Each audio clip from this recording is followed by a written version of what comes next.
Welcome back again, everyone, to LiveBandsTouring.com artist interviews. Today we're here with not an artist, but a DJ from WESU 88.1 FM, John Whalen, also known as Uncle John on Dead Air. Welcome, John. Hi, how you doing, John? Good, good. Good to have you here with us. So now you're not a band, but you often have bands come in studio here at Wesleyan 88.1 FM. Talk about some of the bands you've had come on air here. Well, I've had a lot of the local bands, a lot of what they call tribute acts. The first band I ever had in here was Shakedown. They're Connecticut's premier Grateful Dead tribute band. I've also had Legion of Jerry in here, In the Dark, the Kit Kat Acoustic Jam Band. Most recently, I had Boris Garcia in here. They're actually an actual national act. That was sort of a favor to me from Dennis McNally to help celebrate the 200th show that we just had about 4 weeks ago. And that went really well. The room we're in right now is usually where the bands perform. We move things out of the way. This room has actually really good acoustics for radio, being soundproof and all. Awesome, awesome. Now you've got this program here, Dead Air, and you've also got gdradio.net performing the Grateful Dead streaming 24/7 live all the time. What's it like to live out a Deadhead's dream? Well, I got the idea. It was about 5 years ago now, 5 or 6. I don't remember how long it took me to actually get it going. It started off as just a hobby. It started off with GD Radio. I had an idea upon seeing other websites that had streaming radio, and I thought, you know, I don't see any that are good for the Grateful Dead. Fish had one, other bands had them, and I decided, you know what, I'm going to do this. And I started small. I just had 20 consecutive listeners. I started it on a Saturday on a whim, and by that Sunday, all 20 consecutive slots were filled, aching for more. So I decided, okay, let me add to this. And well, we'll make a long story short now, we're exponentially larger. Pretty much have thousands of people tuned in daily. But unfortunately it made it an expensive venture, less a hobby and more of a job, as it were, one that doesn't pay, unfortunately.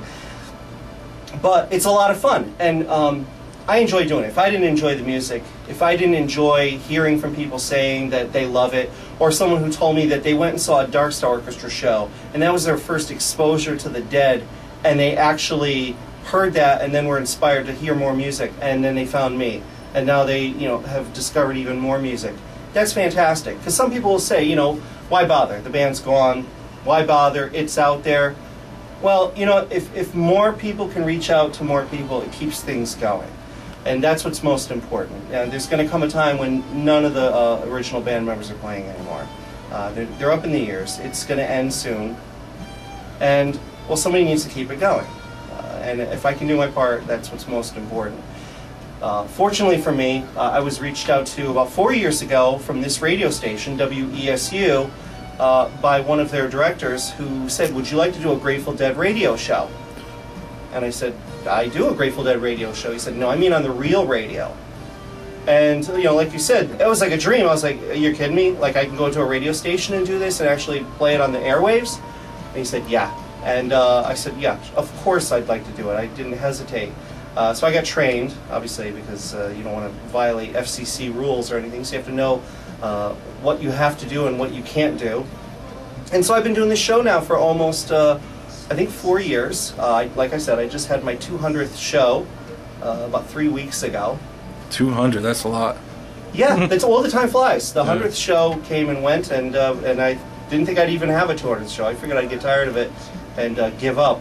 But I get inspired. You know, when someone calls up and says they love the show, I'm charged up again.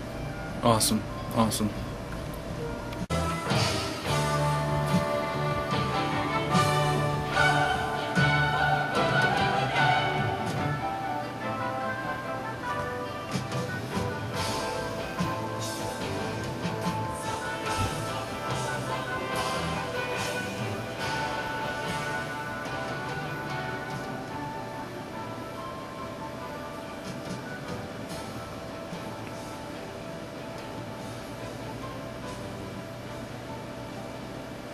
and the not too often played studio version of Terrapin Station. You're listening to Dead Air here on WESU Middletown 88.1 FM. I want to give a shout out to everyone who's in the chat room. If you're unaware of the fact that we have a chat room, it's kind of like a little listening party.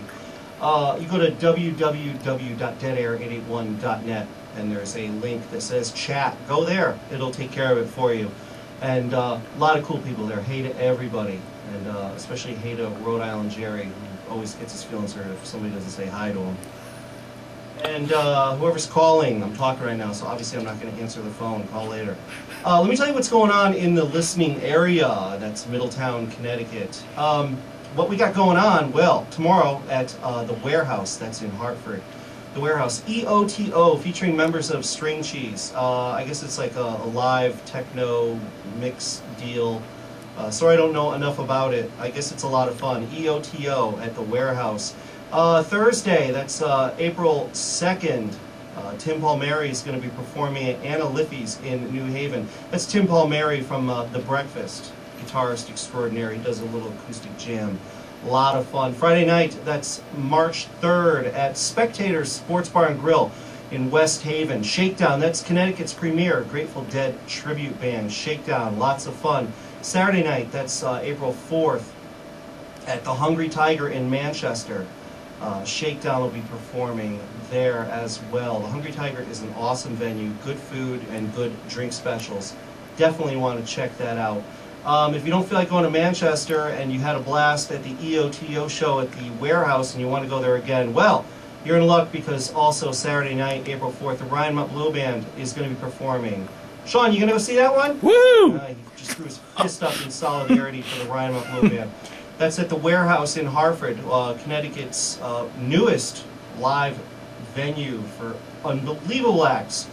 Speaking of unbelievable acts, we got the Dead coming in about 1 month, and to help kick off their amazing tour, money grab, they are going to be doing some performances. God bless Rhino Records for talking the boys into doing this nonsense. Let's see, tomorrow on The View, yeah, that's right, I said The View. In addition to Bill O'Reilly, Bob Weir, Phil Lesh, and Warren Haynes will be performing. I think they're going to be doing a cooking segment. Warren's going to show you his best barbecue recipe. Also, Monday night, there's 3 gigs happening in the city. Free shows. If you're just hearing about it now, it's already too late for you. But at the, let's see, the Angel, oh, I'm going to butcher that last name, Oren Sands Foundation Center for the Arts in New York City. They're going to be doing a 1-hour show at 5 o'clock in the afternoon. And then at the Gramercy Theater at 6 p.m. Oh, wait, no, the show's at 8 p.m. at the Gramercy Theater. It only holds 100 people. And then at night, they're going to be doing a show at 11 p.m. at the Roseland. That's different. That holds 1,000 people. And that should be an interesting show. I bet the band will be wiped out, too tired to play, but what the heck. And then they're going to be here next month. What is it, the 29th they're going to be here? 26. Something like that? Yeah, whatever. You're listening to Dead Air here on WESU Middletown 88.1 FM. Playing the Grateful Dead for you. I got a song I'm giving out there to William George Lane. He's infamous. He's a dark star. So, dig it.